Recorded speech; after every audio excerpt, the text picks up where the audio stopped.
क्या आपके साथ कभी ऐसा हुआ है कि जब आप सड़क पर चल रही हों और अचानक कुछ सेकंड के लिए सब कुछ धुंधला हो जाए, लोग, गाड़ियां और यहाँ तक कि हवा भी एक पल के लिए जम सी जाए और फिर कुछ ही पल में सब कुछ पहले जैसा नॉर्मल हो जाए, जैसे कुछ हुआ ही ना हो।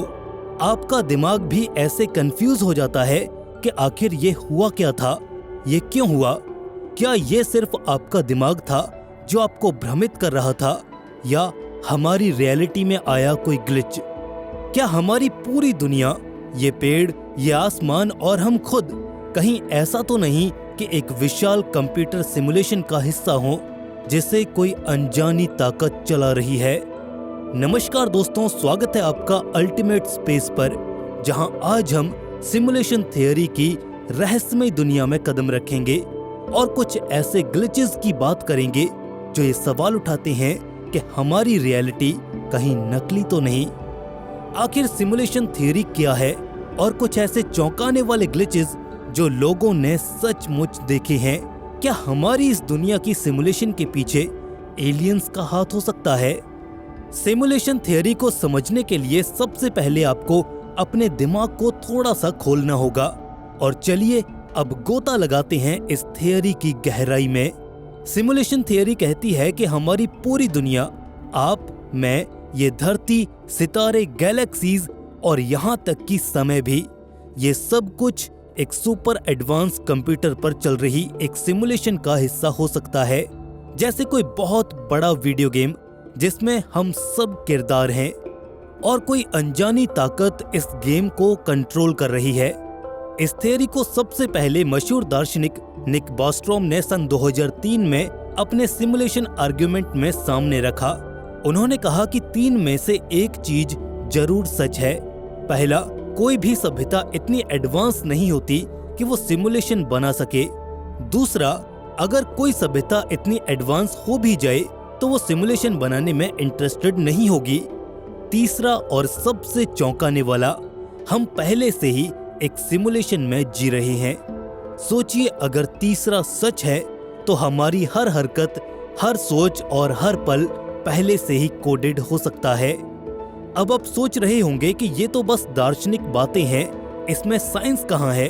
तो सुनिए, दुनिया के कुछ बड़े दिमाग इस थियरी को गंभीरता से लेते हैं, जैसे टेस्ला और स्पेसएक्स के मालिक एलन मस्क। उन्होंने कहा है कि 99.99% चांसेस हैं कि हम एक सिमुलेशन में हैं।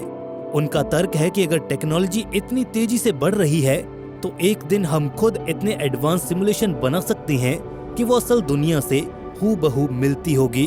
और अगर हम ऐसा कर सकते हैं तो हो सकता है कि कोई और सभ्यता बहुत पहले ही ऐसा कर चुकी हो।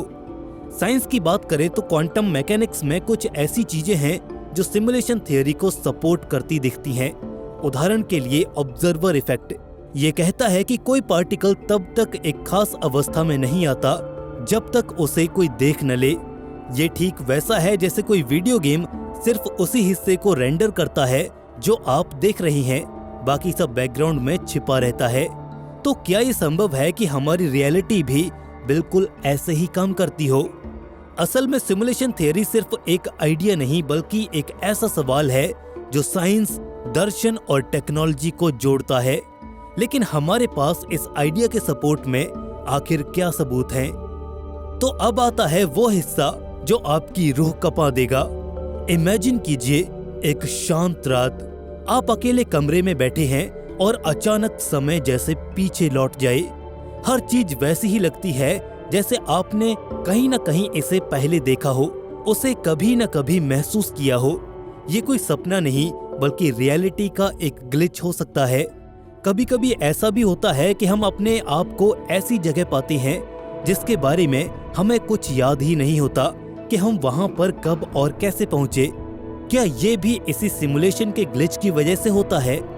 चलिए अब हम बात करते हैं उन अजीब घटनाओं की जो मानो इस सिमुलेशन थियरी को सच साबित करती हैं। ये वो ग्लिचेस हैं जिन्हें लाखों लोग सचमुच अनुभव कर चुके हैं और जो बताते हैं कि हमारी दुनिया शायद एक कोडेड सिस्टम है, जहां कभी कभी सिस्टम के ग्लिच हमें कुछ अनोखा अनुभव करवा देते हैं। इसका पहला एग्जाम्पल है डेजा वू। क्या आपको कभी ऐसा महसूस हुआ है कि कोई पल इतना जाना पहचाना लगे जैसे आपने पहले इसे जी लिया हो? एक सड़क पर चलते हुए, किसी बातचीत में या कोई फिल्म देखते हुए। डेजा वू को कुछ साइंटिस्ट सिमुलेशन में एक लैग या रिप्ले ग्लिच मानते हैं, जैसे कोई कंप्यूटर प्रोग्राम थोड़ा सा हैंग हो जाए और सिस्टम पुराने डेटा को दोबारा से चलाने लगे। हमारा दिमाग जो इस सिमुलेशन का हिस्सा है, वो पुरानी मेमोरी को गलती से वर्तमान से जोड़ देता है। न्यूरोसाइंटिस्ट कहते हैं कि यह हमारे दिमाग का भ्रम होता है, लेकिन कुछ सिमुलेशन थियरी के समर्थक ये मानते हैं कि ये प्रोसेसर की ओवरलोडिंग का संकेत है। क्या हो अगर ये ग्लिच हमें बता रहा हो कि हमारा समय लीनियर नहीं बल्कि एक लूप में फंसा हुआ है। लाखों लोग हर साल डेजा वू को एक्सपीरियंस करते हैं और हर बार ये हमारे आगे एक सवाल छोड़ जाता है, क्या ये बस एक संयोग है या सिमुलेशन में होने वाली कोई बहुत बड़ी गड़बड़? चलिए अब आते हैं दूसरे बड़े ग्लिच पर, मंडेला इफेक्ट। ये नाम आपने शायद सुना होगा, लेकिन इसका मतलब क्या है? कल्पना कीजिए कि पूरी दुनिया के लोग एक ही चीज को ऐसे अलग अलग याद करते हैं जैसे इतिहास खुद बदल गया हो या उनके लिए इतिहास किसी और तरीके से घटा हो। ये सब नेल्सन मंडेला से शुरू हुआ। बहुत सारे लोग कसम खाते हैं कि दक्षिण अफ्रीका का वो लीडर सन 1980 के दशक में जेल में ही मर गया था, लेकिन हकीकत तो ये है कि नेल्सन मंडेला 2013 तक जिंदा रहे थे। इसी को मंडेला इफेक्ट कहा जाता है, जहां बड़े ग्रुप ऑफ पीपल एक गलत मेमोरी को शेयर करते हैं। और ये सिर्फ मंडेला तक ही सीमित नहीं है। क्या आपको याद है बर्नस्टीन बियर्स की किताबें? लाखों लोग कहते हैं कि इनका नाम बर्नस्टेन था, न कि बर्नस्टीन। कुछ लोग मोनालिसा को लेकर भी कंफ्यूजन में हैं। क्या मोनालिसा की स्माइल हमेशा से इतनी ही रहस्यमयी थी या इसे बाद में बदला गया?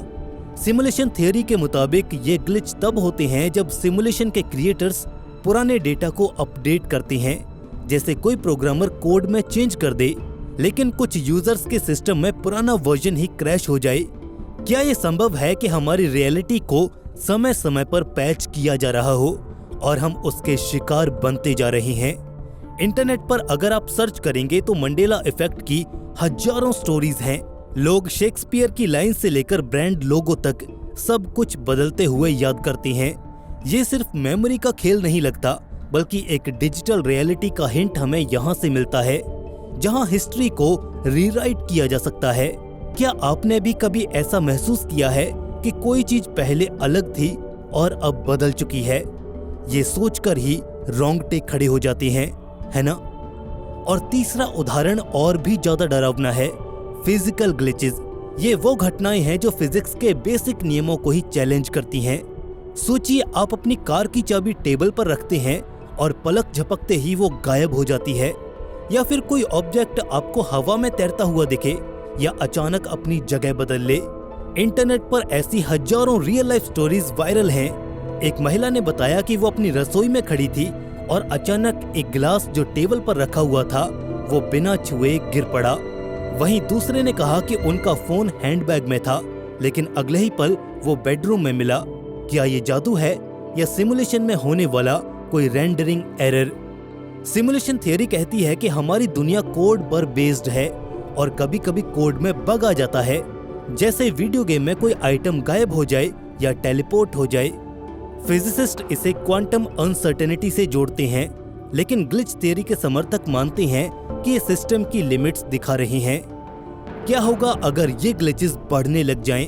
क्या हम सिमुलेशन के एंड गेम की ओर बढ़ रहे हैं? ये स्टोरी सुनकर लगता है कि रियलिटी एक पतली सी चादर है जो कभी भी फट सकती है। और आखिर में एक साइंटिफिक ग्लिच जो सबको सोचने पर मजबूर कर देगा, double slit experiment. Quantum physics का ये क्लासिक टेस्ट दिखाता है कि पार्टिकल्स जैसे इलेक्ट्रॉन्स तब तक वेव की तरह बिहेव कर रहे होते हैं जब तक उन्हें कोई ऑब्जर्व ना करे, लेकिन जैसे ही आप देखते हैं वो पार्टिकल्स बन जाते हैं। ये बिल्कुल सिमुलेशन की तरह है, जहां ग्राफिक्स तब रेंडर होते हैं जब प्लेयर की नजर वहां पर हो। तो क्या हमारी रियलिटी भी ऑब्जर्वर पर डिपेंड करती है? क्या बिना देखे दुनिया अस्तित्व में नहीं आती?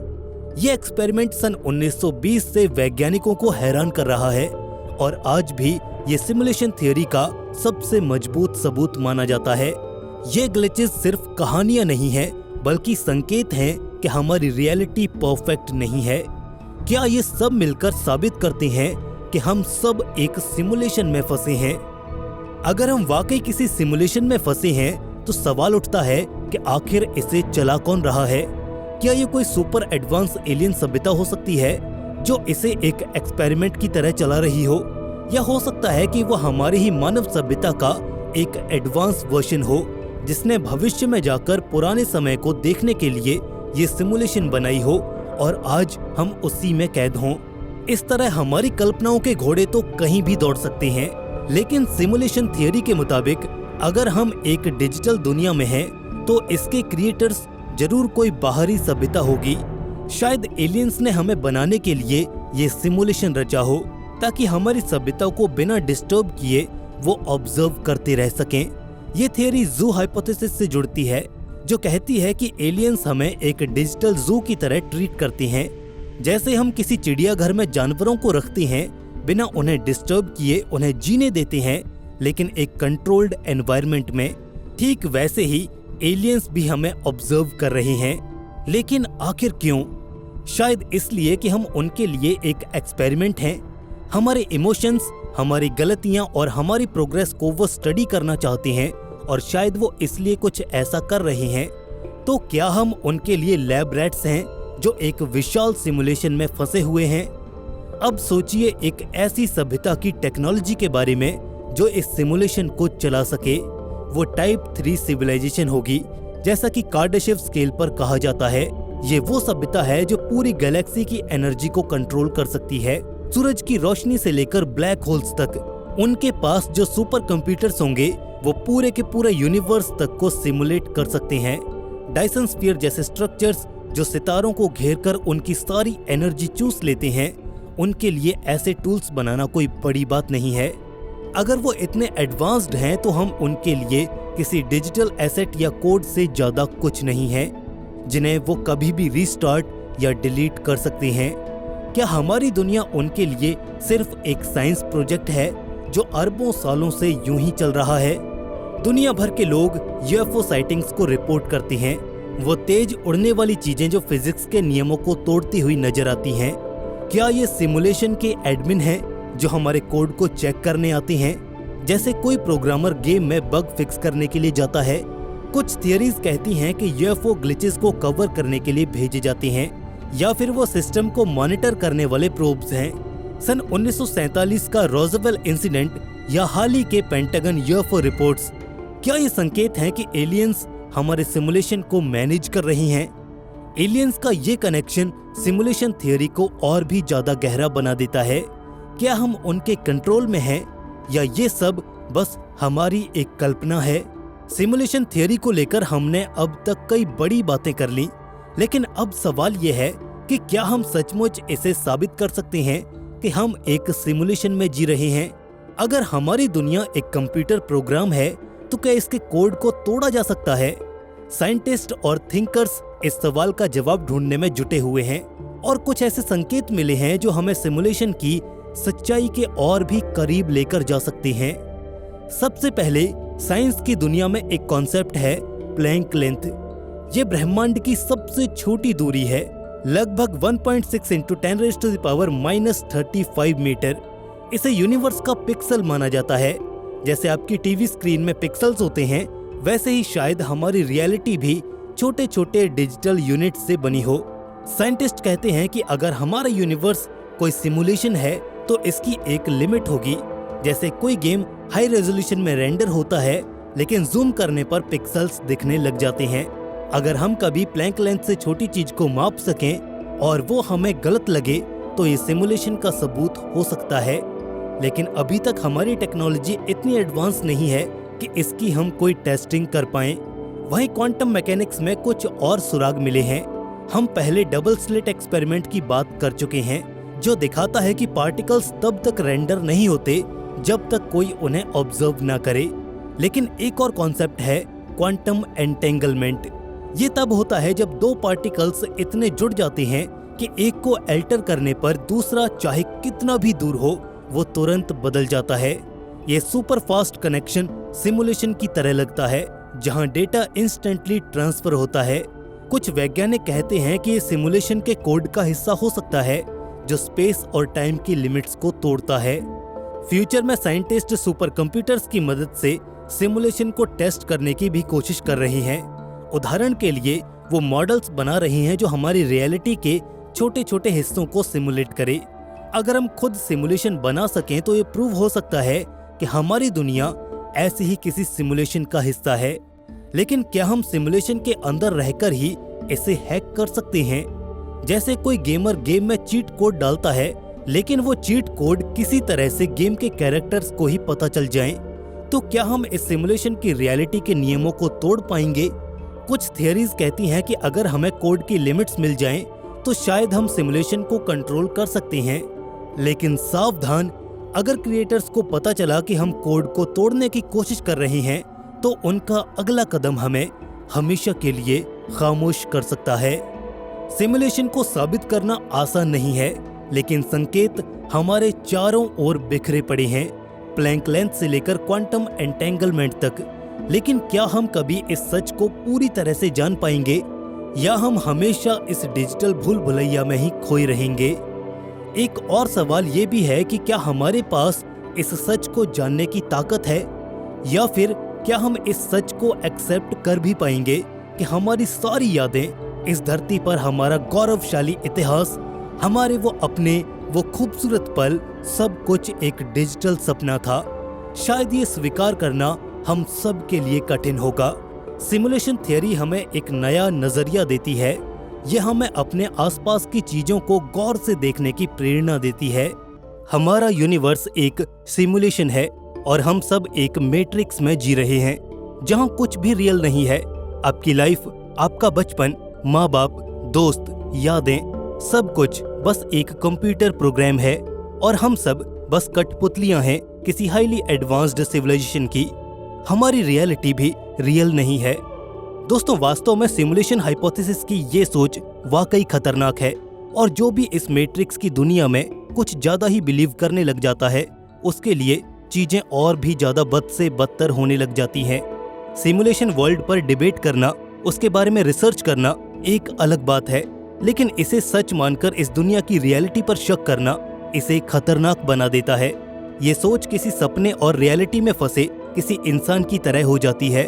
वो समझ नहीं पाता कि उसका जीवन सच है या फिर कुछ और ऐसे इंसान को कभी कभी लगता है कि मैट्रिक्स की दुनिया को चलाने वाला शायद कोई जोकर है, या फिर कोई बेवकूफ एलियन जो इस दुनिया में पॉलिटिक्स, पैंडेमिक और वॉर जैसे सिचुएशंस क्रिएट करके बस मजे ले रहा है। लेकिन वो कभी चेन ऑफ इवेंट्स को रियलिटी के पैमाने पर तौल कर नहीं देख पाता, और ऐसा लगता है कि बस अब कुछ नहीं हो सकता, हमारे हाथ में तो कुछ भी नहीं है। वो हाईली एडवांस्ड सिविलाइजेशन जो इस सिमुलेशन को चला रही है, सारा कंट्रोल तो उसी के हाथों में है। तो फिर हमारी फ्री विल का क्या? आज आपने जो भी सोचा, जो भी किया, क्या वो आपकी मर्जी थी? वो आपने किया, या कोई और है जो हम सब को कंट्रोल कर रहा है, इवन हमारे थॉट्स को भी?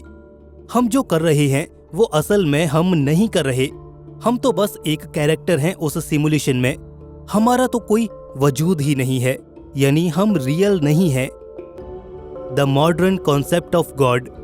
आगे बढ़ने से पहले मैं ये क्लियर करना चाहूंगा कि हम सभी धर्मों का सम्मान करते हैं। इस वीडियो के माध्यम से किसी की भावनाओं को आहत करना हमारा उद्देश्य नहीं है। एक धार्मिक व्यक्ति के पास अपना एक जर्नल या फिर पर्सनल भगवान होता है, जिसे वो यूनिवर्स का क्रिएटर भी मानता है, और इस यूनिवर्स में घट रही सभी घटनाओं के पीछे का कारण भी मानता है। ये इंसानों की प्रवृत्ति है कि वो पावर यानी कि शक्ति के सामने नतमस्तक होता है। इंसानों को एक ऐसा सुपीरियर लीडर चाहिए जो उसे रास्ता दिखा सके और उसे मुसीबतों से बाहर निकाल सके। इस दुनिया में अनेकों घटनाएं होती हैं जिन्हें हम समझ नहीं पाते, तो उन घटनाओं का श्रेय भी वो उस सुपर पावर को दे दिया जाता है। इसके अलावा भी सुपर पावर या भगवान के कई काम हैं, लेकिन हम यहीं तक सीमित रहना चाहेंगे। लेकिन जो लोग भगवान को नहीं मानते, वहां पर एक पावर वैक्यूम आ जाता है। जिन जिन इवेंट्स का क्रेडिट भगवान को जाना चाहिए, लेकिन एक नास्तिक के केस में वहां पर कोई भगवान तो एग्जिस्ट ही नहीं करता, तो वो अपनी सोच और अपनी मान्यताओं के आधार पर एक भगवान का निर्माण करता है जिसे वो उस सुप्रीम पावर या मॉडर्न भगवान का दर्जा दे सके। अब यहाँ पर ये कतई नहीं है कि जो भगवान में मानते हैं वो विज्ञान को नहीं मानते। आस्तिक भी विज्ञान को मानते हैं, लेकिन उनके पास भगवान की अपनी डेफिनेशन पहले से है। पर जो भगवान को नहीं मानते उनका मेजॉरिटी हिस्सा विज्ञान को मानता है और वो विज्ञान के आधार पर ही उस सुप्रीम पावर की खोज करते हैं।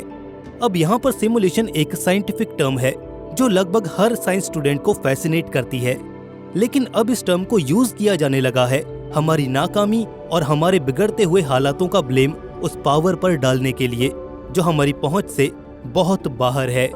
तो फिर ये सिमुलेशन हाइपोथेसिस ट्रेडिशनल गॉड के कॉन्सेप्ट से कैसे अलग हुआ? वहां भी तो यही बोला जाता है कि ये तो भगवान की मर्जी है, इसमें हमारा दोष नहीं है, ये हमारी रिस्पॉन्सिबिलिटी नहीं है, ये तो कोई एडवांस सिविलाइजेशन हमसे करवा रही है। ऐसे शब्द आपको मैट्रिक्स की दुनिया में अक्सर सुनने को मिल जाएंगे। बेशक फिलॉसफी के लिए ऐसे आइडियाज बेहतर हो सकते हैं क्योंकि ये एक इंटरेस्टिंग टॉपिक है और ये हमारी नेचर ऑफ रियलिटी पर सवाल भी खड़े करते हैं। और ये सवाल कि क्या हम सिमुलेशन में रहते हैं, पहली बार 2003 में ऑक्सफोर्ड फिलोसोफर निक बॉस्ट्रॉम द्वारा उठाया गया था। कंप्यूटर सिमुलेशन और वर्चुअल रियलिटी के बढ़ते दबदबे को देखते हुए उन्होंने कुछ पॉइंट सामने रखे। हालांकि उन्होंने डायरेक्ट ये नहीं कहा कि हम इंसान सिमुलेशन में रहते हैं, लेकिन सिमुलेशन हाइपोथेसिस को लेकर उनके 3 आर्गुमेंट्स कुछ इस तरह से हैं।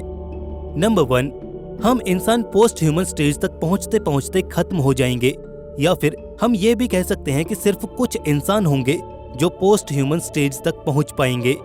पोस्ट ह्यूमन स्टेज उस अवस्था को कहा जाता है जहां पर हम इंसानों के पास अनलिमिटेड रिसोर्सेज और कंप्यूटिंग पावर होगी।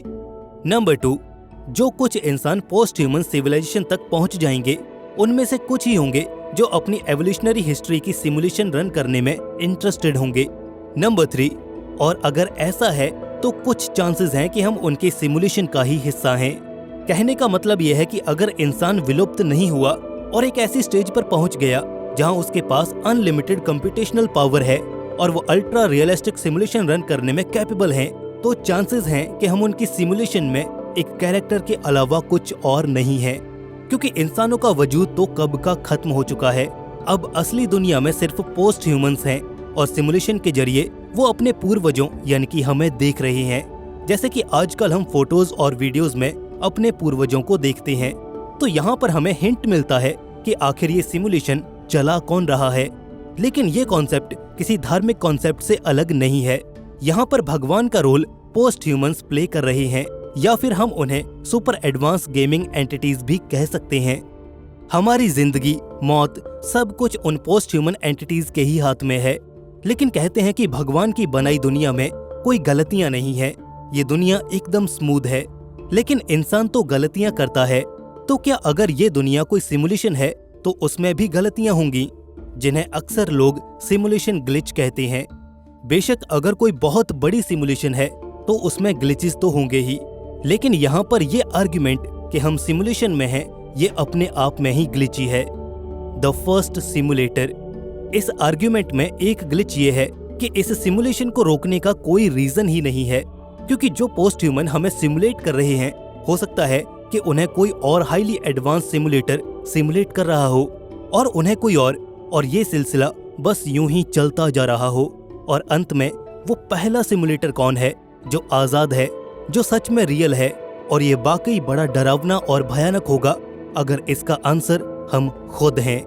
खैर, ये कॉन्सेप्ट हिंदू फिलॉसफी के अनावस्था की तरह है, जहाँ पर हाथी के ऊपर ये दुनिया टिकी हुई है और वो हाथी एक कछुए पर है और वो कछुआ एक और कछुए पर है, और ऐसे ही ये चलता जाता है। यहाँ पर जैसे ये डिसाइड करना बहुत मुश्किल है कि वो पहला कछुआ कौन सा है जिस पर सब कुछ टिका हुआ है। ठीक यही प्रॉब्लम सिमुलेशन आर्गुमेंट में भी दिखाई देती है। बॉस्ट्रॉम के आर्गुमेंट के मुताबिक कुछ पोस्ट ह्यूमंस अपने पूर्वजों को सिमुलेट करेंगे, लेकिन आखिर वो ऐसा क्यों करना चाहेंगे? वो एक पोस्ट ह्यूमन सिविलाइजेशन है, उनके पास ज्ञान का भंडार है, और क्या वो ये सोचकर सिमुलेशन चला रहे हैं कि उन्हें अपने पूर्वजों की सिमुलेशन से अपने एवोल्यूशनरी पास्ट के बारे में कुछ नया जानने को मिल जाएगा? मुझे नहीं लगता कि ऐसा है। उनके पास एवोल्यूशन की अच्छी खासी नॉलेज होगी और पास्ट को सिमुलेट करना शायद उनके लिए इतना इंटरेस्टिंग नहीं होगा। अगर वो सिमुलेट करना ही चाहते हैं तो वो फ्यूचर को सिमुलेट करेंगे, अपने पूर्वजों के बारे में जानने के लिए उनके पास इंफॉर्मेशन और वर्चुअल रियलिटी म्यूजियम्स की कमी नहीं होगी, और वो पोस्ट ह्यूमंस इतने बेवकूफ भी नहीं होंगे कि बस अपने एवोल्यूशनरी पास्ट को देखने के लिए पूरे के पूरे यूनिवर्स को ही सिमुलेट करने में अपना टाइम और enormous amount of energy waste कर दें। उनके पास अपनी दिक्कतें होंगी, अपनी जिंदगी की जद्दोजहद होगी। वो अपनी जिंदगी का गोल सिर्फ एक सिमुलेशन में नहीं लगा सकते। Simulation is dangerous illusion. ये जो सिमुलेशन का आर्गुमेंट है, ये हमारी सेल्फ एस्टीम पर वार करता है। इस मामले में जो धार्मिक भगवान का कॉन्सेप्ट है वो जरा बेहतर नजर आता है। एटलीस्ट वो हमारे साथ खेल नहीं रहे हैं या फिर अपने स्वार्थ के लिए हमें यूज नहीं कर रहे हैं। लेकिन सिमुलेशन हाइपोथेसिस इंसानों को नीचा दिखाता है, और सबसे खतरनाक है हमसे हमारी फ्री विल छीन लेना और ये एहसास दिलाना कि हम फ्री हैं कुछ भी करने और सोचने के लिए।